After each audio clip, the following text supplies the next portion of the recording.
My past experiences have definitely made me who I am as a designer. I was lucky enough to live a little bit everywhere growing up. I was born in Beirut, but then as a baby, we first moved to Paris for a few years, and then to Montreal, and then I came back to Beirut, and then I studied in London. So living in all these different parts of the world really helped expand my mind as a designer and really see things from different perspectives, and I think that's helped shape me as a designer. Before thinking of, sales and the commercial aspect of my designs, I really like that it's important for me that the identity and that the spirit of the brand reflects who I am as a designer.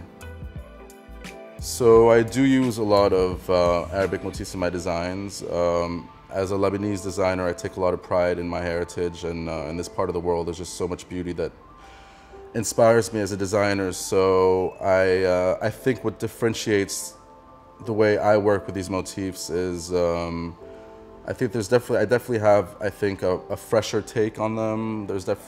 I love mixing East and West, old and new. So I think people who look at my work definitely, it does have a breath of fresh air. Does it feel traditional? Does it feel old-fashioned? So I think that's kind of what sets my pieces apart.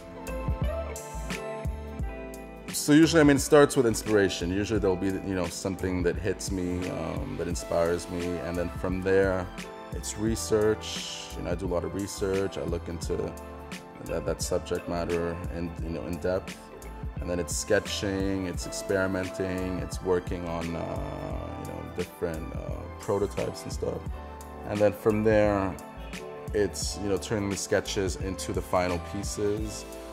So all in all, it's a process that takes, usually it takes for me around maybe 6 to 9 months to really, from start to finish, to have, full-on new collection created.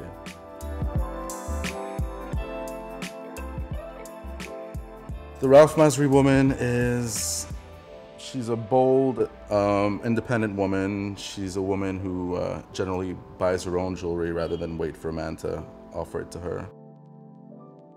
I'm Ralph Masri. I'm a fine jewelry designer. Discover my collections at Harvey Nichols, Dubai.